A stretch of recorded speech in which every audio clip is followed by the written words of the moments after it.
Chapitre 3 La cabane normande du père Lapouque.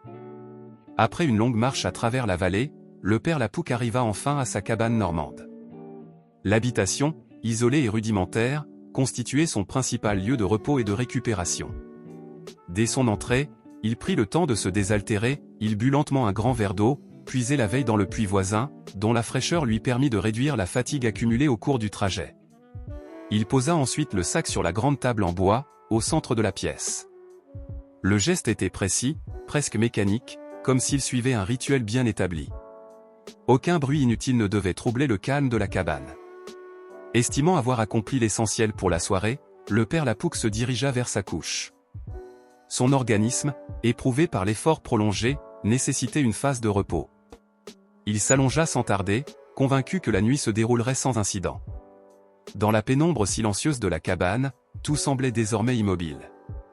L'absence de mouvement et la régularité des sons environnants donnaient l'illusion d'un calme total.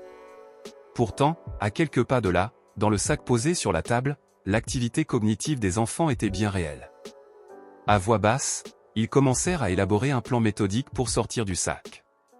Chacun tenta d'analyser la situation en fonction de ses capacités, observer les coutures, évaluer la résistance du tissu et coordonner leurs actions afin de limiter le bruit.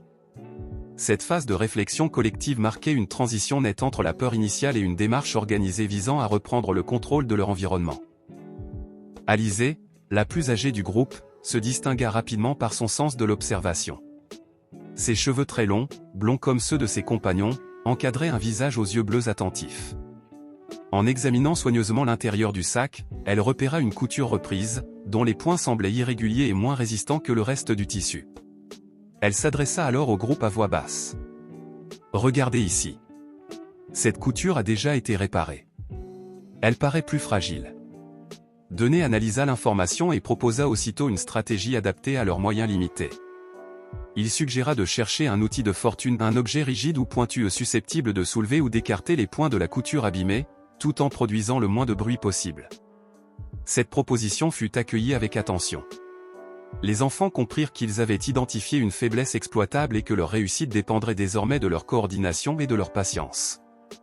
Témio, un garçon de 7 ans à la silhouette fine, aux cheveux châtains et aux yeux bleus foncés dissimulés derrière des lunettes, se souvenait d'un détail qui pouvait s'avérer déterminant.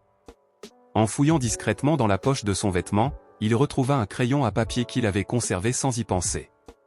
Conscient de l'utilité potentielle de cet objet, il le tendit avec précaution à Dené.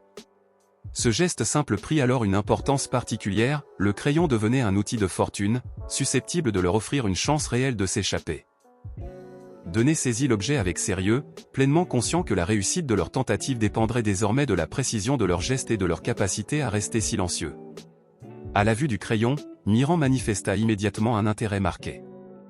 Son attention se focalisa sur l'objet, qu'il voulut saisir à son tour. N'obtenant pas satisfaction, il commença à s'agiter, son comportement traduisant une frustration croissante. Cette agitation provoqua un léger bruit, suffisant pour rompre le silence ambiant. Ce stimulus sonore entraîna un micro-réveil du père Lapouque. Dans son lit, il changea de position et se retourna lentement sur le dos, sans toutefois ouvrir les yeux. Ce mouvement, bien que bref, fut perçu comme un signal de danger par les enfants. Immédiatement, Dené et Témio chuchotèrent à Miran de se taire. Comprenant l'urgence de la situation, Alizée réagit avec rapidité. Elle sortit discrètement de son jupon un ruban qu'elle conservait sur elle. Elle le tendit à Miran, qui détourna aussitôt son attention du crayon. L'objet produisit un effet apaisant, Miran se calma progressivement, manipulant le ruban en silence. Le risque immédiat semblait écarté, et le calme revint peu à peu dans le sac. Dené, le plus robuste du groupe, prit alors l'initiative. Avec une grande prudence, il enfonça le crayon dans la couture abîmée et exerça une pression progressive. Sous l'effet répété de ce mouvement, les fils cédèrent les uns après les autres. La couture finit par se rompre, créant une ouverture suffisante pour observer l'extérieur du sac. Dené approcha son regard de l'ouverture. Ce qu'il aperçut l'interloqua immédiatement. L'intérieur de la cabane était immense. Cette impression résultait directement de la taille du père Lapouque, qui mesurait près de 3 mètres, tous les objets étaient donc proportionnés à son gabarit. Cependant, l'état général de la pièce contrastait fortement avec ses dimensions impressionnantes. La cabane était sale et négligée. De larges toiles d'araignée s'étendaient entre les poutres et le mobilier. Une poussière épaisse recouvrait le sol, la table et les objets, attestant d'un manque évident d'entretien. L'air semblait lourd, chargé de particules en suspension, et chaque surface paraissait rugueuse sous cette couche accumulée. Sur la table, le verre posé à proximité avait la taille d'un vase.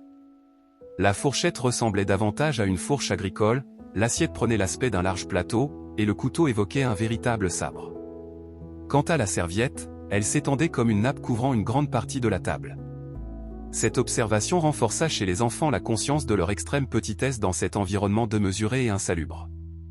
Toutefois, elle confirma également un point essentiel, ils se trouvaient dans une cabane ordinaire, simplement adaptée à un géant solitaire, ce qui rendait une fuite difficile, mais envisageable.